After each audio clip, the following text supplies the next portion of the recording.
So I did a little short kind of introducing this concept of our hose adapter. This is a 3D printed part with fits inside the hose, held on with a hose clamp or clamped down with just a standard hose clamp. And I have put some magnets around the circumference of that hole, going in opposite polarity. So I got a positive, negative, positive, negative, positive, negative, positive, negative.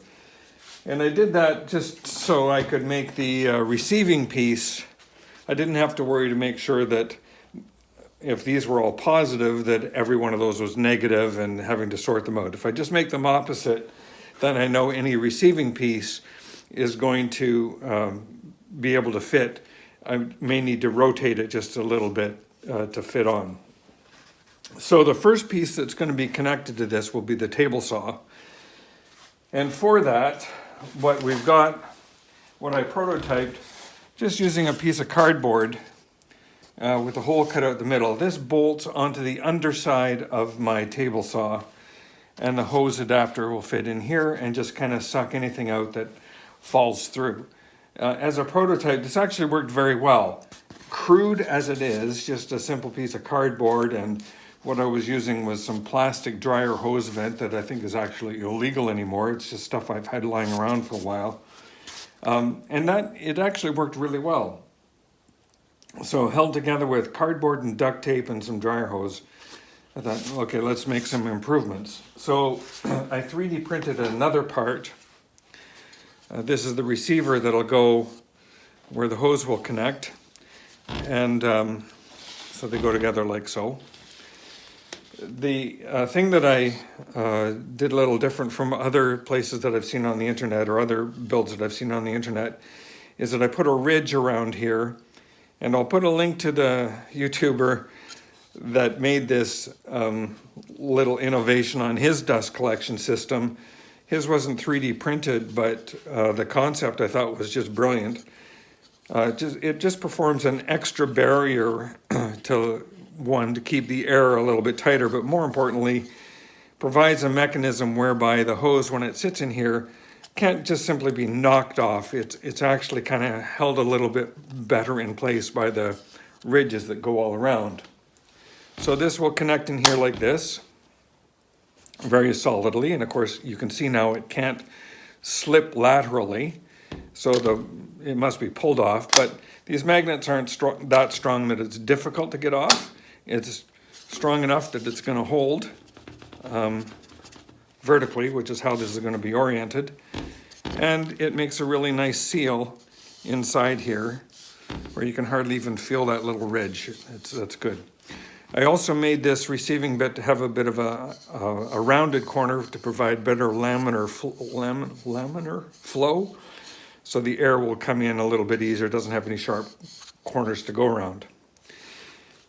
Now what will happen next is I'm going to, rather than have a piece of cardboard, I'm going to get a piece of hardboard and we'll cut it to size. This piece has my cardboard template. There's 4 bolt holes that'll bolt this onto the bottom of the saw. Then this piece will be bolted onto the bottom of that, and we'll have nice flow collecting dust from the table saw right through into the hose. I'm currently wrestling with the Anaconda. That's the hose. I call it the Anaconda. It's a very difficult thing to manipulate. It's 20 feet long. So right now I'm just going directly into the dust collector. The next upgrade is going to be running some pipe around. Actually, that'll be the second change that I'm going to make, or the third change I'm going to make. The second change is actually providing a mechanism on the dust collector itself where I can raise the cone and blower off the bucket to get the bucket out to empty it. Yeah, these are things you think about after the fact, but yeah, let's get on with making this piece permanent. So I've taken the measurements from my cardboard template and I've transferred them to this piece of MDF. It's 1/8 MDF that I'm going to be using. Some actually hardboard, I guess they call it. Sometimes called masonite. And this is again salvaged from a little cupboard that I found somewhere in the garbage. It has been painted with a nice hard smooth finish, so I'm thinking this would be great for the inside. The dust will just run right off it, in theory. So I got my drill set up with the hole saw. I'm running this at a very slow speed. Let's just see if I can make a 4-inch hole in this.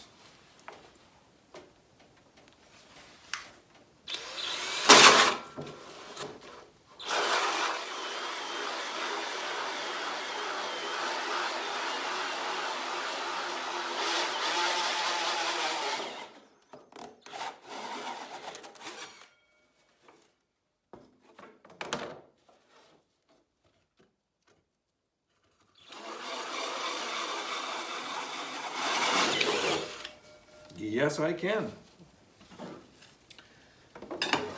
So there's our hole.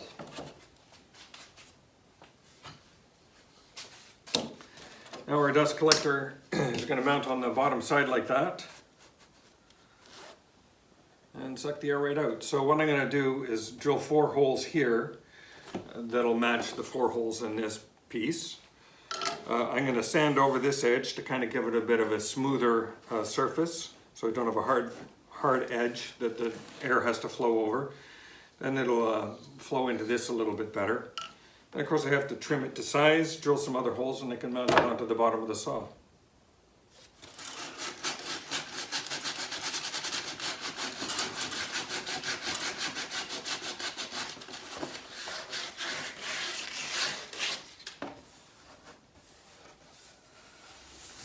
It's a nice, much smoother edge. I'm pleased with that. I'll just go over it with some finer paper just because.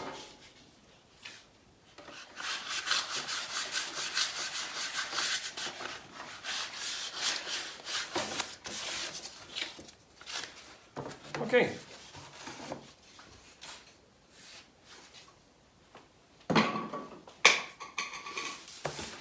I'll do some 1/4-inch holes here and here, sorry, to mount that onto there. I need to drill some holes for mounting this, and I need to drill some other holes to provide clearance for the bolts that are actually holding the saw onto the stand. I thought about using those bolts to hold this on as well, but I'd rather keep this a completely separate piece. So I'll do a little bit more drilling and I'll come back when that's ready. All right, so here's our piece with the 4 holes mounted, or drilled, sorry, for the hose mount. Holes drilled here for relief onto the bottom of the saw. This is the bolt holes that hold the table saw together. So I'll be drilling new holes in these locations to actually bolt this piece onto the bottom of the saw. But I want to just make sure that they're in the right place. I've also cut away little relief. These are to provide some clearance for the bolts that actually hold the legs onto the bottom of the stand. So with those relief bits cut in place, I'll set this back up onto the bottom of the saw and double check the location of these holes for mounting the piece onto the bottom. All right, so we got the new holes drilled. So we should be able to attach this on the underside, but before I do that, I'm going to attach our dust collector bracket to here. Okay, hose adapter mounted. And I realize now I drilled off or sanded off the wrong edge. Actually, I put it on upside down. Oops, I got to do that again. Okay, that's a little better. So 2 things are different. One is that this is now the inside of the saw with a smooth surface, so that the dust will flow a little bit more easily. We have the rounded off edge here and the rounded off edge of the 3D printed part. And I put the heads of the bolts on this side so there is less resistance rather than have the bolts stick up this way. So the bolts stick up, stick up about 3/4 of an inch with a nut. So a little bit less intrusion into the collection area. So we'll put this on the saw. All right, so there's a look inside the saw. That's our dust collector here, bolted in place. It's not a huge chamber, and yes, there are gaps in it, but that's okay. I figured this hole here is drawing out so much air that drawing it in from all of the other openings within this cabinet space will just kind of help avoid dust going out of those spaces. And on the back, temporarily for now, I'm kind of blocking this up. Again, it's got a lot of openings, but just trying to make this a little bit more dust proof, like so. I'll make some improvements there as time goes on, but the main thing was getting that hose connected underneath. So, speaking of which, let's connect the hose. Okay, here's our first connection. Right in. Lovely.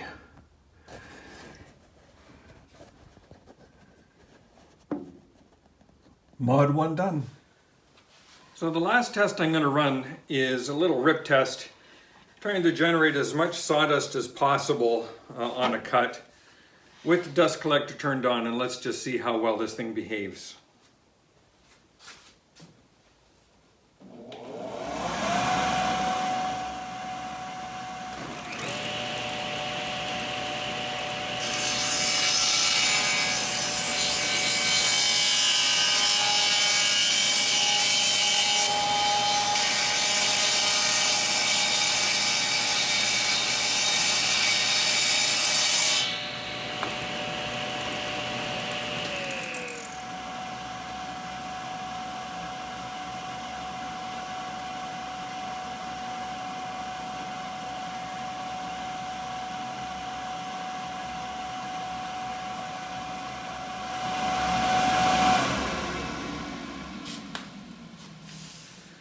Well, maybe not perfect. There's still some dust. With that kind of a cut, you expect dust to be flying everywhere, so certainly did get some dust out here.